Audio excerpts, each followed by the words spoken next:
Welcome back to the Get Well with Me podcast. I am your host and your hypnotist, Adrianne Hart, and together we explore the healing powers of our subconscious minds while leaning in towards a healthier lifestyle.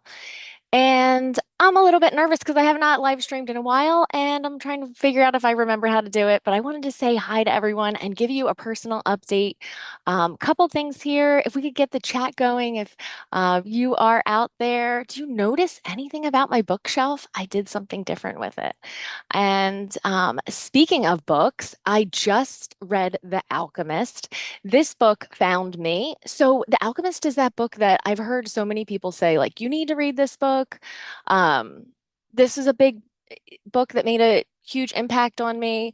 And I kind of always had it in my mental book list, or maybe even on my physical book list.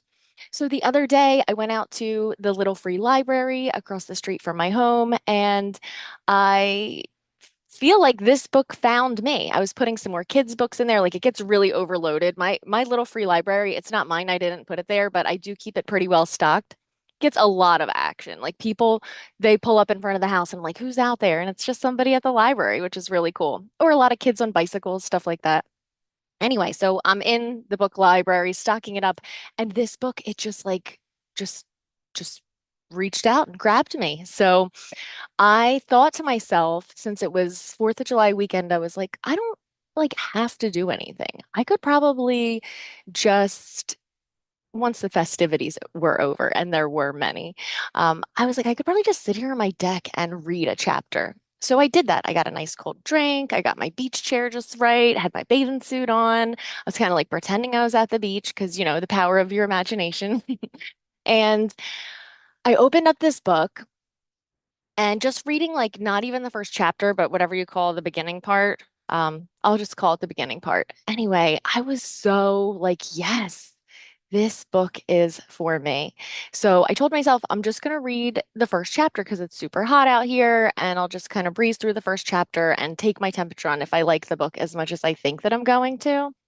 And would you know that this book does not have chapters?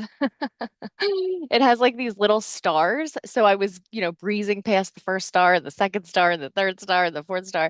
And next thing you know, I'm on page 44. And I was like, how many more pages until this chapter's over? And I realized it didn't have numbered chapters. So it tricked me into getting like a third of this book done in the first sitting. And I was so hooked. So the very next day, I had a client appointment, which was amazing. I had another appointment that I had to physically go to. And I brought this book with me. And it was just so captivating that after the appointment, I sat in my car and I finished the rest of the book. It was just that good.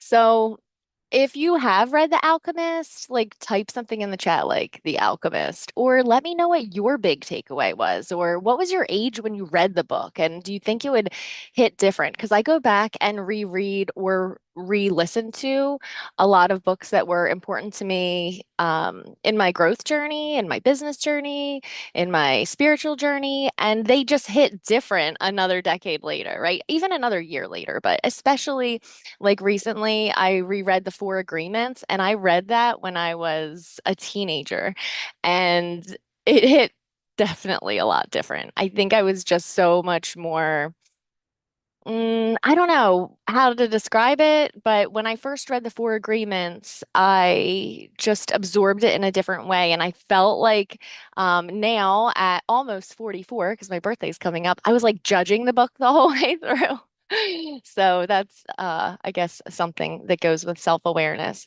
But this book, The Alchemist, I think I liked it because it was adventurous. It's the first fiction book that I've read in years. I think the last fiction book that I read was The Energy Bus by John Gordon, which is like a playful book that makes some really great points, but no huge new revelations.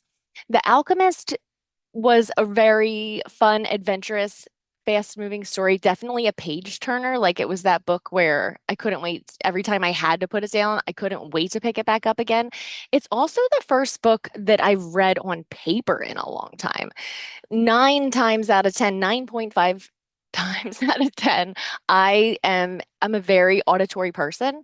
I think that kind of goes with the work that I do, but I'm able to absorb information and retain information if I'm in a focused state while I'm listening to it. Hence hypnosis, which I think when you're listening to an audiobook, you're definitely in hypnosis. So, um, many books like I'll listen to over and over and over. Some books I've listened to, like to say I read or listened to 10 times would be an understatement.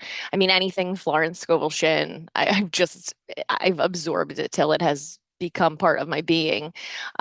Christian Dial Larson, just I'm obsessed. I listen to his stuff over and over and over. On the Heights, I've listened to, I don't even know how many times, but that's not the point. The point is that this book was different because it really captivated my attention. It reminded me of when I was a teenager or like in my early 20s, and I used to have these executive secretary jobs at the casinos. And I live kind of near Atlantic City, and I did back then too. So I would be, just doing these executive secretary jobs where basically you didn't do anything except for uh, just type stuff or make copies and put them in the inter-office mail. Like our computers were not even connected to the internet, and that is not a joke. Like the way that people sent emails was we printed out a piece of paper, we put it in like an inter-office envelope. If you know what an inter-office envelope is, like give me a shout out in the comments. And that's how we would communicate with other people that were in the building. So, and the next thing you know, it's like lunchtime, and then you finish the other half of your book and you go home. And back then, I used to read a lot of fiction because it really helped to pass the time. There was no cell phones that were connected to the internet. So, you just like read stuff or were more productive at work than we are today. They were the good times. My first job doing that kind of work was at Hilton, and then I did Bally's, I did resorts, and like each one was its own experience. And I read a lot of books. I think that's a long way of saying I read a lot of books while I was doing those jobs.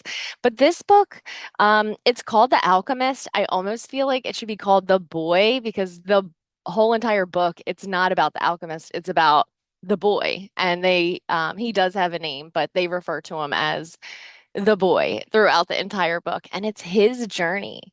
It's his journey that he discovers his personal legend. And if you've ever read Think and Grow Rich by Napoleon Hill, which if you haven't, do that. And if you haven't, I feel sad for you because it's really important that you know how to discover your definite purpose, follow your definite purpose, and what it takes to achieve your definite purpose.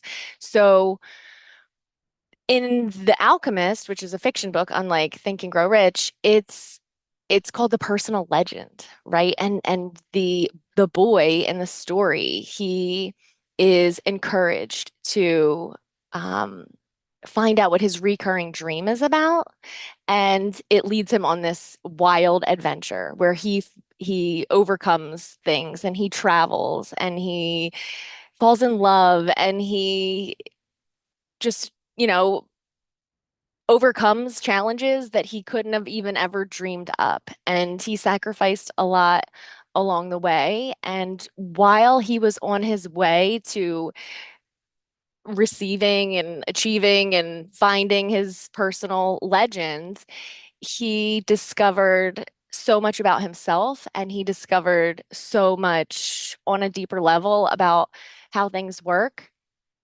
So, yeah, it's a great book. I would recommend it for a young person because I think that when we're young, it's really easy to just kind of blow with the wind and go in the way that other people want us to go. And I can tell you that as a wellness hypnotist, I knew when I was 19 years old that this was my definite purpose, and I knew that this was my personal legend. And a lot like the boy in the book, getting there just, it was not a straight line.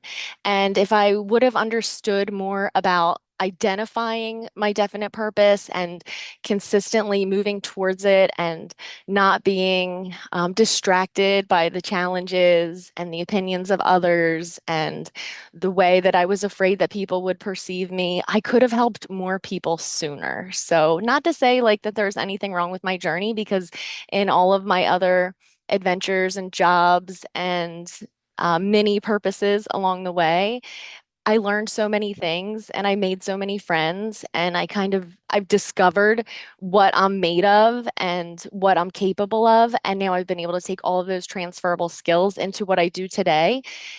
And what I do today is my personal legend. And you know you found your personal legend or your definite purpose? You're never going to stop doing it. Like I'm never going to stop doing it. I know that the longer I live, the more my appearance will begin to change. And you, my friends here on YouTube and Spotify, you will see me. You will see my appearance change as I become 100 years old and I am still living out my personal legend. Um, isn't that kind of cool to have work that you love that's so meaningful that you can see yourself doing it as long as you can do it?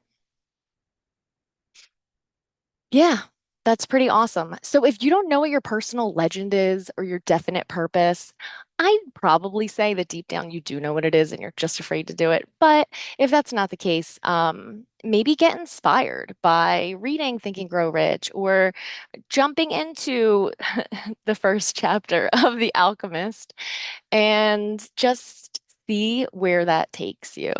And let your mind run free because in the privacy of our own mind, it is safe to dream, right? Like I get that there are consequences to following our dreams when we decide to make a decision and put them into action, but it is safe to play inside of your own mind and just imagine where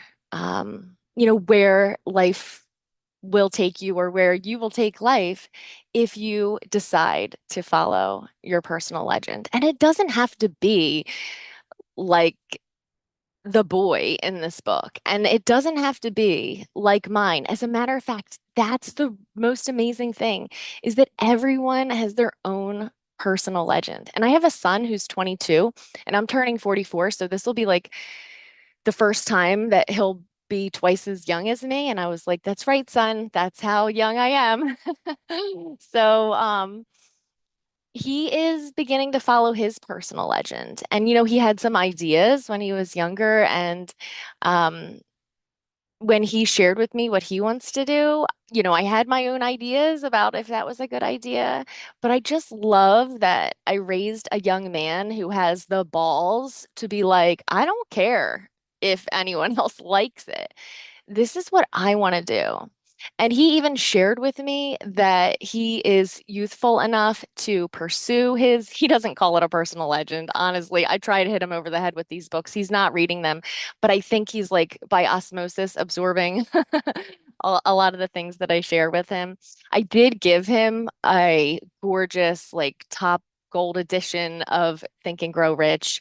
And I've shared with him a lot of things, and I hope that he's peeked into that book. But anyway, I'm really proud of the person that my husband and I raised our son to be, and I look forward to watching him following his personal legend and wherever that takes him, right? Like it might not be a straight line. Maybe the thing that he starts doing now turns into something completely different, or maybe he has an empire.